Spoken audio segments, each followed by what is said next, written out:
Kami dari kelompok 6 ingin mempresentasikan tentang investasi dan akuntansi nilai wajar. Kami beranggotakan 4 orang, saya sendiri Herdiani sebagai moderator, Muhammad Aziz Pratama sebagai pemateri, Paramita sebagai pemateri, dan Nopiana Dal Silva sebagai pemateri. Baiklah, materi pertama akan disampaikan oleh Saudari Opi. Dipersilakan. Oke, terima kasih untuk kesempatan yang diberikan kepada saya. Di sini saya akan menjelaskan materi yang pertama, penilaian dan pelaporan investasi. Penilaian dan pelaporan investasi terdiri dari sekuritas utang dan ekuitas, yang artinya aset keuangan yang sering diperdagangkan di bursa publik, seperti New York Stock Exchange. Akibat dari ini adalah nilai pasar mereka dapat diamati dan dengan demikian secara objektif dapat ditentukan. Untuk alasan ini, prinsip-prinsip akuntansi yang berlaku umum atau standar akuntansi keuangan memungkinkan beberapa sekuritas utang dan mengharuskan sekuritas ekuitas yang kepemilikannya kurang dari 20% dinilai dalam catatan akuntansi dan laporan keuangan pada nilai pasar wajar atau fair market value. Sekuritas-sekuritas tersebut dapat diklasifikasi sebagai berikut, yaitu yang pertama, sekuritas trading atau trading securities.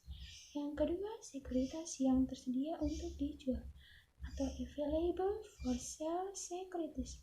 Yang ketiga, sekuritas yang dimiliki sampai jatuh tempo atau build to maturity securities. Baik, untuk sekuritas yang pertama yaitu sekuritas trading. Sekuritas trading adalah sekuritas utang dan ekuitas yang dibeli untuk mendapatkan keuntungan jangka pendek. Sekuritas trading biasa dipegang oleh bank-bank, reksadana, perusahaan asuransi, dan lembaga keuangan lainnya. Oleh karena sekuritas trading diadakan sebagai investasi jangka pendek, maka mereka dilaporkan sebagai aset lancar pada posisi keuangan. Sekuritas trading dinilai sebagai portofolio atau kelompok dari sekuritas dengan menggunakan nilai wajar sekuritas. Sebagai ilustrasinya, di sini terdapat PT yaitu pertama PT Asahan, PT Millennium, dan PT Piawai dengan jumlah saham yang berbeda yaitu PT Asahan 400, PT Millennium 500, dan PT Piawai 200. Dengan total biaya dari keseluruhan PT ini adalah 24 juta dan total nilai wajar dari keseluruhan PT ini adalah 25.300.000. Jadi, portofolio sekuritas trading dilaporkan pada nilai wajar senilai 25.300.000. Dan untuk jurnal penyesuaian untuk mencatat kenaikan nilai wajar, karena nilai wajar adalah harga pasar yang akan diterima perusahaan jika sekuritas tersebut dijual, maka untuk mendapatkan kenaikan nilai wajar, total biaya dan nilai wajar dikurangi, yaitu nilai wajar 25.300.000 dikurangi dengan 24 juta dan hasilnya adalah 1.300.000. Jadi, karena nilai wajar 25.300.000 dikurangi total biaya 24 juta yang mendapat 1.300.000 atau kenaikan nilai wajar, maka perubahan nilai wajar dari portofolio atau kelompok dari sekuritas trading ini diakui sebagai keuntungan atau laba yang belum direalisasikan. Jadi, jurnal untuk mencatat penyesuaian nilai wajar portofolio sekuritas trading yaitu penyisihan investasi trading 1.300.000 di debit dan laba yang belum direalisasikan atas investasi trading di kredit sebesar 1.300.000 dan keterangannya yaitu mencatat peningkatan nilai wajar sekuritas trading. Untuk lanjutannya, setelah kita membuat jurnal penyesuaian untuk mencatat nilai wajar portofolio atau sekuritas trading tersebut, langkah selanjutnya yaitu membuat laporan keuangannya. Karena portofolio sekuritas trading tersebut termasuk investasi berjangka pendek, maka portofolio sekuritas trading tersebut dicatat pada aset lancar, khususnya pada laporan posisi keuangan atau yang biasa disebut neraca. Berikut adalah gambar dari laporan keuangan. Laporan posisi keuangan yang terdiri dari aset lancar yaitu kas, investasi trading atau biaya, ditambah penilaian pengisian investasi trading dan investasi trading atau nilai wajar.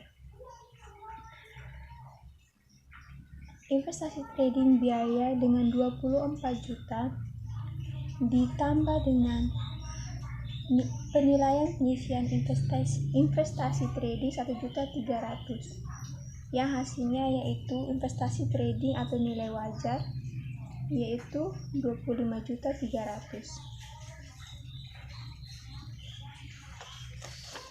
Untuk catatan kecilnya, jika portofolio sekuritas trading atau yang disebut nilai wajar lebih besar dari biaya, maka di jurnal mengkreditkan laba belum direalisasikan atas investasi trading. Saya ulangi, jika portofolio sekuritas trading atau yang biasa disebut nilai wajar lebih besar dari biaya, maka di jurnal mengkreditkan laba belum direalisasikan atas investasi trading.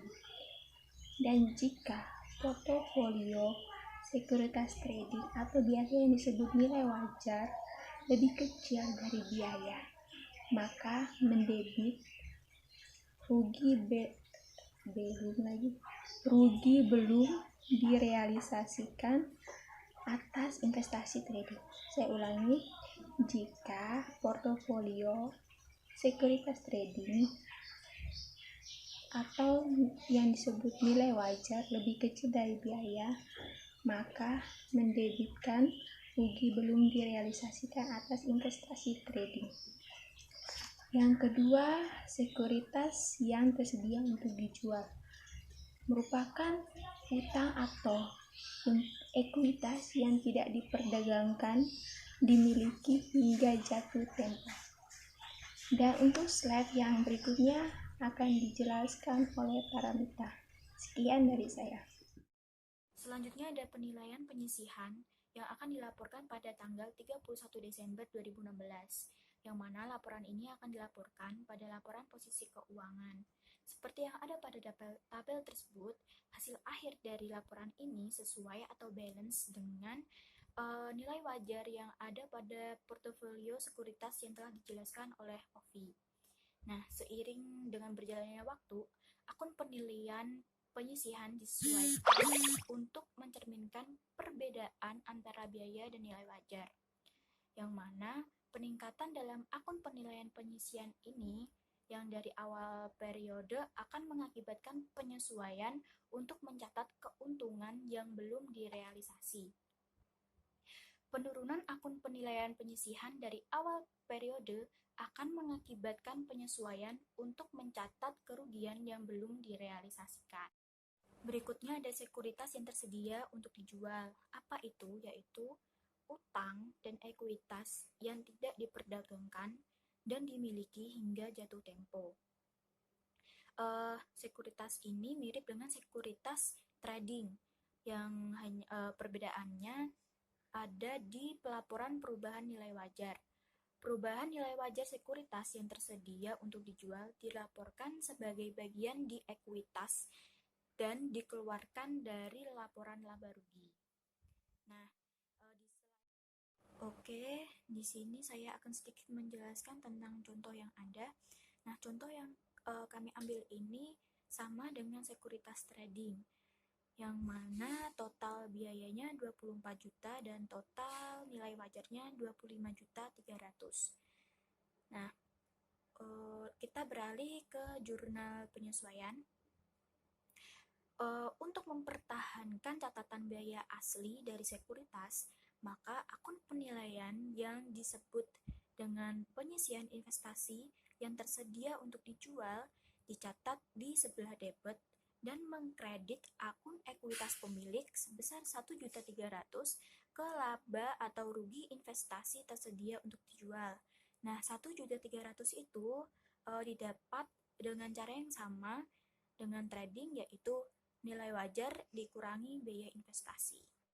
Sebagai tambahan, jika nilai wajar kurang dari biaya, maka penyesuaian akan mendebit laba atau rugi yang belum direalisasi dan mengkredit penyisihan investasi yang tersedia untuk dijual. Sekarang kita langsung beralih ke penyisihan dan laba yang belum direalisasi yang akan dilaporkan pada tanggal 31 Desember 2016. Laporan ini tetap berada pada laporan posisi keuangan, yang mana ada akun aset lancar dan ekuitas pemilik. Nah, dapat dilihat sendiri perbedaan dan persamaan yang ada. Peningkatan penyisihan penilaian dari awal periode akan mengakibatkan penyesuaian untuk mencatat peningkatan dalam penilaian dan akun laba atau rugi yang belum direalisasi. Penurunan penyisihan penilaian dari awal periode akan mengakibatkan penyesuaian untuk mencatat penurunan dalam penilaian dan akun laba atau rugi yang belum direalisasikan. Terima kasih kepada moderator atas waktu yang telah diberikan. Kali ini saya akan melanjutkan presentasi dari saudari Mita mengenai tentang sekuritas yang dimiliki hingga jatuh tempo. Sekuritas yang dimiliki hingga jatuh tempo merupakan investasi uang. Biasanya perusahaan cenderung mempertahankan sekuritas sampai jatuh tempo mereka untuk memperoleh penghasilan bunga.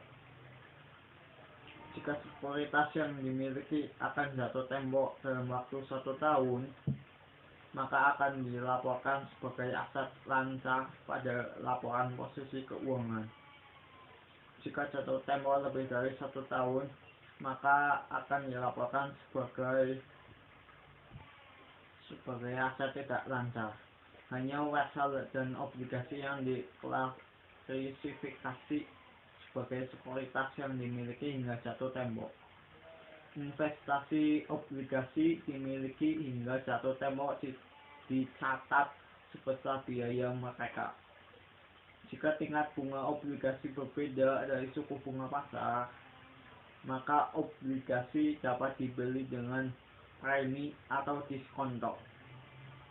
Lalu premi atau diskonto diamortisasi selama jangka waktu obligasi. Investasi ini akan dilaporkan pada laporan posisi keuangan pada biaya amortisasi. Materi selanjutnya yaitu akuntansi nilai wajar. Nilai wajar adalah harga yang akan diterima untuk menjual aset. Nilai wajar mengasumsikan bahwa transaksi ini terjadi dalam kondisi bisnis normal. Seperti yang telah digambarkan sebelumnya, standar akuntansi keuangan mengharuskan investasi trading atau investasi yang tersedia untuk dijual dicatat sebesar nilai wajarnya. Hal ini berbeda dari basis pengukuran biaya secara tradisional yang mencatat aset seperti persediaan dan aset tetap pada harga pembelian mereka. Oleh karena itu, laporan keuangan meliputi beberapa aset yang dilaporkan pada biaya historisnya, seperti persediaan dan aset tetap. Aset lain yang dilaporkan pada nilai wajarnya seperti sekuritas trading dan sekuritas yang tersedia untuk dijual. Selama beberapa dekade yang lalu, laporan keuangan perusahaan di sebagian besar industri meliputi pengukuran nilai wajar. Hal ini karena mengatur standar akuntansi keuangan meningkatkan penetapan nilai wajar terhadap aset dan transaksi tertentu. Bagaimana kemampuan pengukuran nilai wajar yang menjadi lebih andal semakin besar jumlah aset dan transaksi yang dilaporkan pada nilai wajar. Pembahasan lebih mendalam tentang nilai wajar dapat dibahas dalam pelajaran akuntansi keuangan menengah dan akuntansi keuangan lanjutan.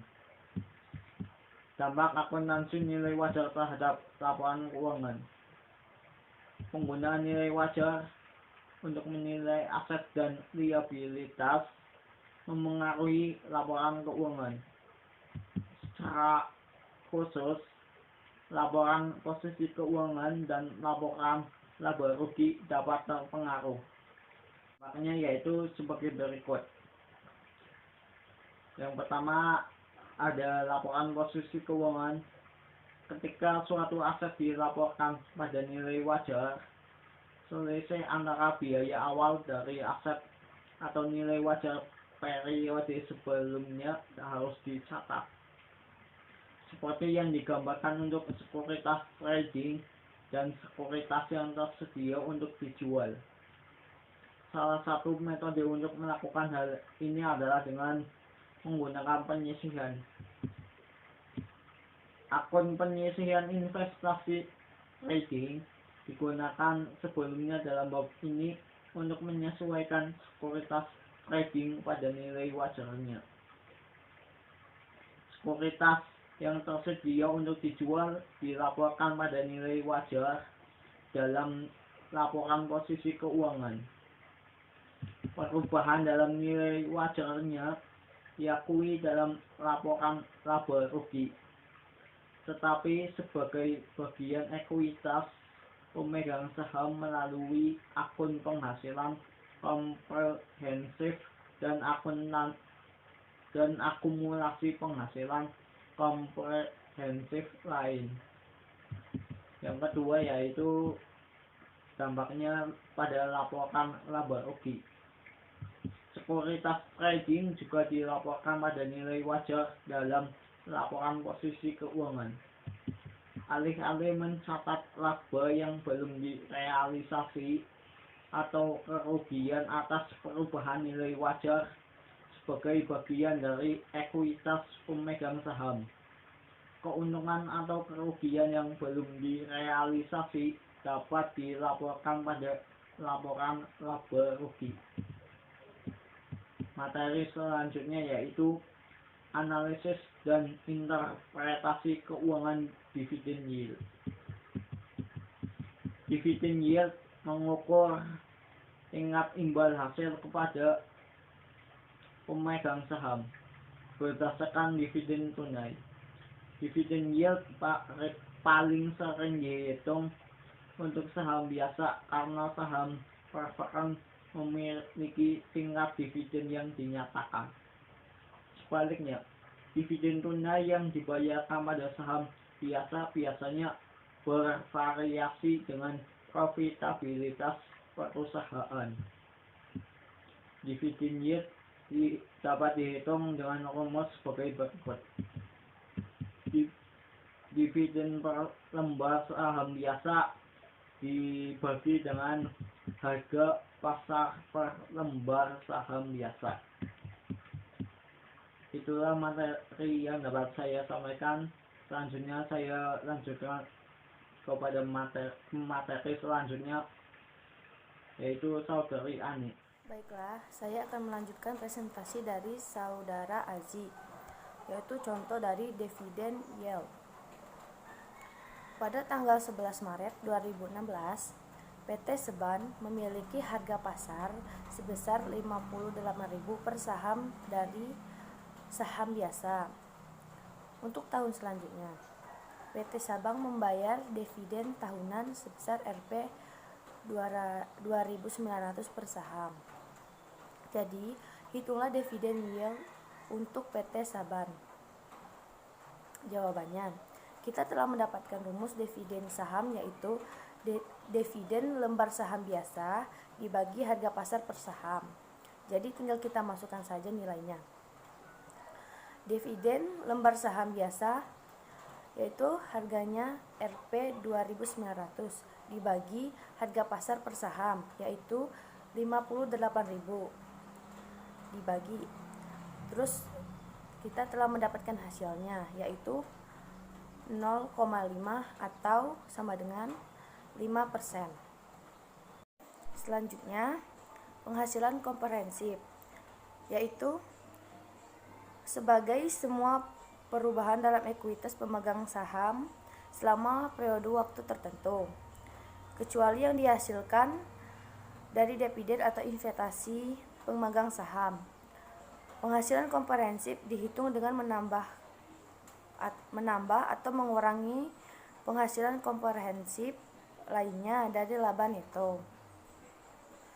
Pos penghasilan komprehensif lainnya termasuk keuntungan yang belum direalisasi atau kerugian atas sekuritas yang tersedia untuk dijual serta item-item lainnya, penyesuaian mata uang asing dan liabilitas pensiun.